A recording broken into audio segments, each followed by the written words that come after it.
Hello everyone and welcome to weekend reviews. ഇന്ന് ഞാൻ review ചെയ്യാൻ പോകുന്നത് ഏറ്റവും പുതിയ മാർവൽ സിനിമയായ ഡെഡ്പൂൾ ആൻഡ് വുൾവറൈൻ ആണ്. Let's fucking go! Let's fucking go. Okay, ഞാൻ സ്ട്രൈറ്റ് ടു ദ പോയിന്റ് വരാം. ക്യാമിയോസിൻ്റെ ഒരു തൃശ്ശൂർ പൂരമാണ് ഈ സിനിമ. അതും ഒരാളെ പോലും വേസ്റ്റ് ചെയ്തിട്ടുമില്ല. അത്ര നന്നായിട്ട് ഈ സിനിമയിൽ യൂസ് ചെയ്തിട്ടുണ്ട്. ഒരു 30 വയസ്സുള്ള ഒരാൾ, അതായത് ഈ 10-15 വയസ്സുള്ളപ്പോൾ മുതൽ എല്ലാ മാർവൽ സിനിമകളും കണ്ടു വളർന്ന ഒരാൾക്ക് ഈ സിനിമയ്ക്ക് കയറിയാൽ പഴയ ആ 15 വയസ്സുള്ള ആളായിട്ട് തിരിച്ചിറങ്ങാൻ പറ്റും. അത്തരത്തിലൊരു എക്സ്പീരിയൻസ് ആണ് എനിക്ക് ഈ ഫിലിം കണ്ടപ്പോൾ കിട്ടിയത്. ഓരോ 5 മിനിറ്റ് കഴിയുമ്പോഴും യാ മോനെ എന്നായിരുന്നു എൻ്റെ ഒരു എക്സ്പ്രഷൻ. ഞാൻ മാത്രമല്ല, ഓൾമോസ്റ്റ് തിയേറ്റർ മൊത്തം അങ്ങനെയായിരുന്നു. സിമ്പിളായിട്ടൊരു കമ്പാരിസൺ പറഞ്ഞാൽ, ഇപ്പോൾ നോവേ ഹോം എല്ലാ സ്പൈഡർമാൻ സിനിമകൾക്കുള്ള ഒരു ട്രിബ്യൂട്ട് ആണെങ്കിൽ, ഈ സിനിമ എല്ലാ മാർവൽ സിനിമകൾക്കുമുള്ള, ഐ മീൻ 1990s മുതലുള്ള മാർവൽ സിനിമകൾക്കുള്ള ഒരു ട്രിബ്യൂട്ടാണ്. ഞാൻ 1990s എന്ന് എടുത്തു പറയാൻ കാര്യം, ആ വർഷം വളരെ ഇമ്പോർട്ടൻ്റ് ആണ്. ആ ടൈമിലുള്ള സിനിമകൾ വളരെ ഇമ്പോർട്ടൻ്റ് ആണ്. ഇവിടെ ഈ മാർവൽ സിനിമകളുടെ ആക്ച്വലി ഒരു തുടക്കം അവിടെ നിന്നാണ്. സോ നിങ്ങൾ ഈ സിനിമ കാണാൻ പോകുന്നുണ്ടെങ്കിൽ അന്നത്തെ ആ സിനിമകളും ക്യാരക്ടേഴ്സും ഒക്കെ കുറച്ചും കൂടെ അറിയാമെങ്കിൽ, അതായത് MCUവിന് മുന്നേ ഉള്ള മാർവലിനെ കുറിച്ച് കുറച്ചും കൂടെ അറിയാമെങ്കിൽ ഒരു വെടിക്കെട്ട് എക്സ്പീരിയൻസ് തന്നെ ആയിരിക്കും. എൻ്റെ അടുത്തിരുന്ന് ഒരു കൂട്ടം 2K കിഡ്സിൻ്റെ ഒരു ഗ്യാങ് ആയിരുന്നു. സോ അവർക്ക് ഈ ഒന്നിന് പുറകെ ഒന്നായിട്ട് വന്ന ക്യാമിയോസിൻ്റെ ആ ഒരു ഇമ്പാക്റ്റ് എനിക്ക് എക്സ്പീരിയൻസ് ചെയ്യാൻ കഴിഞ്ഞ അത്ര എക്സ്പീരിയൻസ് ചെയ്യാൻ കഴിഞ്ഞോ എന്നുള്ള ഡൗട്ടാണ്. കാരണം അവർക്ക് അല്പം കൺഫ്യൂസിംഗ് ആയിട്ട് ഫീൽ ചെയ്തു. ഞാൻ ആക്ച്വലി ഈ വീഡിയോയിൽ പോലും ഇത് പറയുമ്പോൾ അന്നത്തെ ഫിലിംസിലെ ക്ലിപ്പ് യൂസ് ചെയ്യാത്തത് അതുകൊണ്ടാണ്. അതെല്ലാം സ്പോയിലേഴ്സ് ആയിരിക്കും. അതുകൊണ്ടാണ് ഞാൻ ഈ ട്രെയിലറിലെ സീൻസ് തന്നെ ഞാൻ റിപ്പീറ്റായിട്ട് കാണിക്കാമെന്ന് വിചാരിച്ചത്. ഇപ്പോൾ ഡോക്ടർ സ്ട്രേഞ്ച് മൾട്ടിവേഴ്സ് ഓഫ് മാഡ്നസ്സിലെ പോലെ അല്ല. അവിടെ ഈ ക്യാമിയോസ് കാണിച്ച് നമ്മളെ ഡിസപ്പോയിൻറ്റ് ചെയ്യുകയാണ് ചെയ്തത്. ഇവിടെ അങ്ങനെയല്ല. എനിക്ക് കറക്റ്റ് പ്ലേസ്മെൻ്റ് ആയിട്ടാണ് ഫീൽ ചെയ്തത്. നമുക്ക് എൻജോയ് ചെയ്യുന്ന രീതിയിലാണ് അവർ പ്ലേസ് ചെയ്തിരിക്കുന്നത്. പ്ലോട്ടിലേക്ക് ഞാൻ ഡീറ്റെയിൽ ആയിട്ട് കടക്കുന്നില്ല, കാരണം കംപ്ലീറ്റഡ് പ്ലോട്ട് പറഞ്ഞാൽ അത് സ്പോയിലേഴ്സ് ആവും. ട്രെയിലർ കാണിച്ച് എത്രയാണോ അത്രയും തന്നെയാണ് വൺ ലൈനായിട്ട് പറയാൻ കഴിയുക. അതായത് ഡെഡ്പൂളിനെ ഈ TVA അല്ലെങ്കിൽ ടൈം വേരിയൻസ് അതോറിറ്റി അറസ്റ്റ് ചെയ്യുന്നു. അതിൻ്റെ റീസൺ സ്പോയിലറാണ്. അവരുടെ കയ്യിൽ നിന്ന് രക്ഷപ്പെട്ടതിന് ശേഷം തിരിച്ച് തൻ്റെ യൂണിവേഴ്സിലേക്ക് എത്താൻ ഡെഡ്പൂൾ ശ്രമിക്കുന്നുണ്ട്. പക്ഷേ അയാൾക്ക് തിരിച്ചെത്തണമെങ്കിൽ വുൾവറൈനെ കണ്ടെത്തണം. അതിന് വുൾവറൈൻ്റെ സഹായം അയാൾ തേടുന്നു.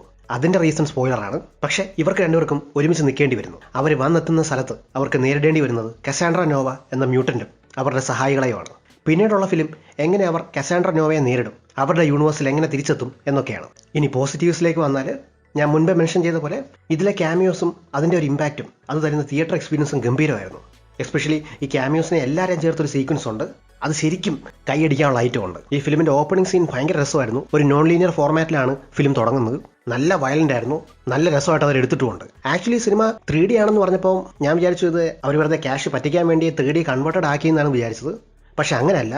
നല്ല 3D എഫക്ട്സ് ഉണ്ടായിരുന്നു. എസ്പെഷ്യലി ഈ ഫ്രെയിമിനകത്തുനിന്ന് സാധനങ്ങൾ ഇറങ്ങി വരുന്ന 2-3 ഐറ്റംസ് ഒക്കെ ഉണ്ട്. അതായത് ഈ ലൈഫ് ഓഫ് പൈ സിനിമയിലൊക്കെ കാണിച്ച പോലെ അത്തരത്തിലുള്ള 2-3 സീക്വൻസുകളുണ്ടായിരുന്നു. അത് നല്ലൊരു എക്സ്പീരിയൻസ് തന്നെയായിരുന്നു. ഫസ്റ്റ് ഹാഫ് ഭയങ്കര ഫാസ്റ്റ് പേസ്ഡ് ആയിരുന്നു. എനിക്ക് സെക്കൻഡ് ഹാഫിനേക്കാൾ ഇഷ്ടപ്പെട്ടത് ഈ ഫസ്റ്റ് ഹാഫ് തന്നെയായിരുന്നു. ഹ്യൂ ജാക്ക്മാൻ ഒന്നും പറയാനില്ല. ദ ഡെഫിനറ്റീവ് വുൾവറൈൻ തന്നെയാണ്. അന്നും ഇന്നും നമുക്ക് ഒറ്റ വുൾവറൈനേ ഉള്ളൂ, അത് ഹ്യൂ ജാക്ക്മാൻ തന്നെയാണ്.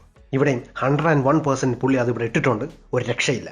അതും കോമിക് ബുക്ക് ആക്യുറേറ്റ് ആയിട്ടുള്ള വുൾവറൈനെ അത്രയും പെർഫെക്റ്റ് ആയിട്ട് പുള്ളി അത് അഭിനയിച്ച് കാണിച്ചിട്ടുമുണ്ട്. അതുപോലെ തന്നെ റയൻ റെയ്നോൾഡ്സിൻ്റെ ഡെഡ്പൂളും ഇവർ തമ്മിലുള്ള കെമിസ്ട്രിയും ഇവർ തമ്മിലുള്ള ആക്ഷൻ സീൻസും എല്ലാം ടു ദ പോയിന്റ് ആയിരുന്നു. അതായത് ഒരു buddy cop action road film കാണുന്ന ആ ഒരു വൈബ് തരുന്നുണ്ടായിരുന്നു. It was fun, it was bloody violent and it was super fun. ഇനി നെഗറ്റീവ്സിലേക്ക് വന്നാൽ, ആവശ്യത്തിനുള്ള നെഗറ്റീവ്സ് ഫിലിമിലുണ്ട്. പക്ഷെ അത് ഞാൻ പറഞ്ഞാൽ ചിലപ്പോൾ നിങ്ങളുടെ ആ ഒരു കാണാനുള്ള ഒരു എക്സ്പീരിയൻസ് ചിലപ്പോൾ റൂയിനാവും. എന്നാൽ പോലും ഞാനത് പറയാം.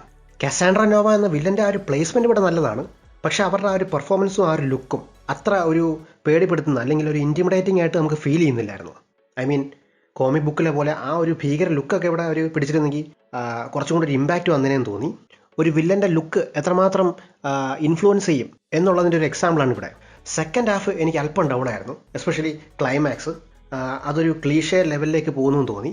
ഒരു പോയിന്റിൽ എനിക്ക് ഡെഡ്പൂളിൻ്റെ ഡയലോഗ് തന്നെ എനിക്ക് ഓർമ്മ വന്നു.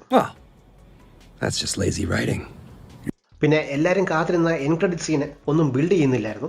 അതൊരു മിസ്ഡ് ഓപ്പർച്യൂണിറ്റി ആയിട്ടാണ് എനിക്ക് ഫീൽ ചെയ്തത്. സിനിമയിലുള്ളൊരു സീനിൻ്റെ ഒരു എക്സ്റ്റെൻഡഡ് ജോക്കായിരുന്നു അവർ എൻ ക്രെഡിറ്റ്സിൽ കൊടുത്തത്. ഞാൻ വിചാരിച്ചു ഇനി അടുത്ത സീക്രട്ട് വാർസിലേക്കോ അല്ലെങ്കിൽ ഫാന്റാസ്റ്റിക് ഫോർ സിനിമയുടെ എന്തെങ്കിലും ടീസ് അവർ ചെയ്യുമെന്ന് വിചാരിച്ചു. അത് അവർ ചെയ്തില്ല. സോ ആ രീതിയിലൊരു ഡിസപ്പോയിൻറ്റിംഗ് ആയിരുന്നു. പിന്നെ സ്റ്റോറി അല്പം കൺഫ്യൂസിംഗ് ആയിട്ട് ഫീൽ ചെയ്യാം. അത് കഥയുടെ ഒരു കോംപ്ലിക്കേഷൻ കൊണ്ടല്ല, മറിച്ച് MCUവിലെ ചില റൂൾസ് അവർ തന്നെ ബെൻഡ് ചെയ്യുന്ന പോലെ തോന്നി. അതുകൊണ്ടാണ്. സോ ഓവറാൾ പറഞ്ഞാൽ ഇത് MCUവിനുള്ളൊരു ലവ് ലെറ്റർ അല്ല, മറിച്ച് എക്സ്മെൻ സിനിമകൾക്കും അല്ലെങ്കിൽ മാർവൽ സിനിമകൾക്കുള്ള മൊത്തത്തിലുള്ളൊരു ലവ് ലെറ്റർ തന്നെയാണ്. അതുമാത്രമല്ല, ഹ്യൂ ജാക്ക്മാൻ്റെ വുൾവറൈനെയും റയൻ റെയ്നോൾഡ്സിൻ്റെ ഡെഡ്പൂളിനെയും ഫുൾ പൊട്ടൻഷ്യൽ യൂസ് ചെയ്തൊരു സിനിമ തന്നെയായിരുന്നു അത്. നമ്മൾ കാത്തിരുന്ന ആ ഒരു ടീമപ്പ് അതിൻ്റെ ഫുൾ ഗ്ലോറിയിൽ ഇവിടെ നമുക്ക് കാണാൻ പറ്റും. ഞാൻ മെൻഷൻ ചെയ്ത നെഗറ്റീവ്സ് ഇഷ്യൂ ആയിട്ട് കണ്ടില്ലെങ്കിൽ ഒരു ഔട്ട് ആൻഡ് ഔട്ട് എൻജോയ് ചെയ്യാൻ കഴിയുന്ന ഒരു textbook comic book superhero film തന്നെയാണ് Deadpool and Wolverine. It was super fun, it was bloody violent. ഒരു പക്ക R-rated comic book superhero film. എനിക്ക് ഇതിൽ കൂടുതൽ പറയണമെന്നുണ്ട്, പക്ഷേ കൂടുതൽ പറഞ്ഞാൽ അത് സ്പോയിലർ ടെറിട്ടറിയിലേക്ക് കടക്കേണ്ടി വരും. ഞാൻ സെപ്പറേറ്റ് ആയിട്ടൊരു ഫുൾ സിനിമ ബ്രേക്ക് ഡൗൺ പിന്നീട് ചെയ്യാം. സോ ഇതാണ് എൻ്റെ review of Deadpool and Wolverine. ഈ റിവ്യൂ ഇഷ്ടപ്പെട്ടെങ്കിൽ ദയവായി like and subscribe to weekend reviews. അടുത്ത തവണ പുതിയൊരു വീഡിയോ ആയിട്ട് വരാം. Thanks for watching.